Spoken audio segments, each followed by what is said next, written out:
Comedy ಕಿಲಾಡಿಗಳು ಖ್ಯಾತಿಯ ನಟ ರಾಕೇಶ್ ಪೂಜಾರಿ ಅವರು ಮೇ 12ರ ಬೆಳಕಿನ ಜಾವ 1:30ಕ್ಕೆ ಹೃದಯಾಘಾತದಿಂದ ನಿಧನರಾಗಿದ್ದಾರೆ. ಈ ಘಟನೆಯಿಂದ ಇಡೀ ಚಿತ್ರತಂಡಕ್ಕೆ ಶಾಕ್ ಆಗಿದೆ. ಕಾರ್ಕಳದ ನಿಟ್ಟೆ ಸಮೀಪ ಭಾನುವಾರ ರಾತ್ರಿ ನಡೆದ ಮೆಹಂದಿ ಕಾರ್ಯಕ್ರಮದಲ್ಲಿ ಭಾಗಿಯಾಗಿದ್ದ ವೇಳೆ ಅವರು ಕುಸಿದು ಬಿದ್ದಿದ್ದು ಕೂಡಲೇ ಆಸ್ಪತ್ರೆಗೆ ಕರೆದೊಯ್ಯಲಾಯಿತಾದರೂ ಅಷ್ಟರಲ್ಲೇ ಮೃತಪಟ್ಟಿದ್ರು. ಕನ್ನಡ ಚಿತ್ರರಂಗದಲ್ಲಿ ಬ್ಯುಸಿಯಾಗುತ್ತಿದ್ದ ಈ ನಟನ ನಿಧನ ಅವರ ಅಭಿಮಾನಿಗಳು ಮಾತ್ರವಲ್ಲದೆ ರಾಜ್ಯದ ಜನತೆ ಬೆಚ್ಚಿ ಬೀಳುವಂತೆ ಮಾಡಿದೆ. ರಾಕೇಶ್ ಪೂಜಾರಿ ಅವರು ಮೊನ್ನೆ ತಡರಾತ್ರಿ ಸ್ನೇಹಿತರ ಮದುವೆಯ ಆರಕ್ಷತೆಯಲ್ಲಿ ಭಾಗಿಯಾಗಿದ್ದಾರೆ. ಅಷ್ಟೇ ಅಲ್ಲದೆ ಒಂದು ದಿನ ಮೆಹಂದಿ ಫಂಕ್ಷನ್ನಲ್ಲಿ ಕೂಡ ಕುಣಿದಿದ್ದಾರೆ.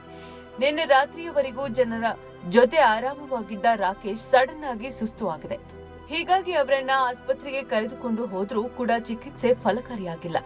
ರಾಕೇಶ್ ಪೂಜಾರಿ ಸಾವಿಗೂ ಮುನ್ನ ಮೆಹಂದಿ ಕಾರ್ಯಕ್ರಮದಲ್ಲಿ ಡ್ಯಾನ್ಸ್ ಮಾಡುತ್ತಿರುವ ವಿಡಿಯೋ ಇದೀಗ ಲಭ್ಯವಾಗಿದೆ. ಆ ವಿಡಿಯೋದಲ್ಲಿ ರಾಕೇಶ್ ಪೂಜಾರಿ ಭರ್ಜರಿಯಾಗಿ ಡ್ಯಾನ್ಸ್ ಮಾಡಿದ್ದಾರೆ.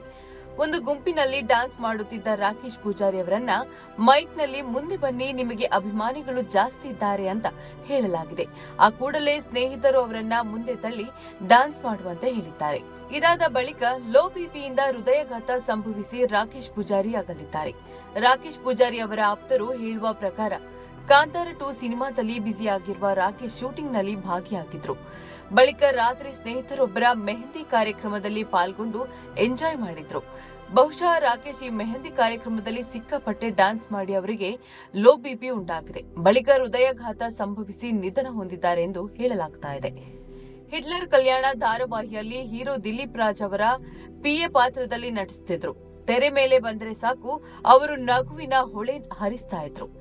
ರಾಕೇಶ್ ಪೂಜಾರಿ ಸಾವಿಗೆ ನಟಿ ರಕ್ಷಿತಾ, ಶಿವರಾಜ್ ಕೆ.ಆರ್. ಪೇಟೆ ಸೇರಿದಂತೆ ಅನೇಕರು ಸಂತಾಪ ಸೂಚಿಸಿದ್ದಾರೆ.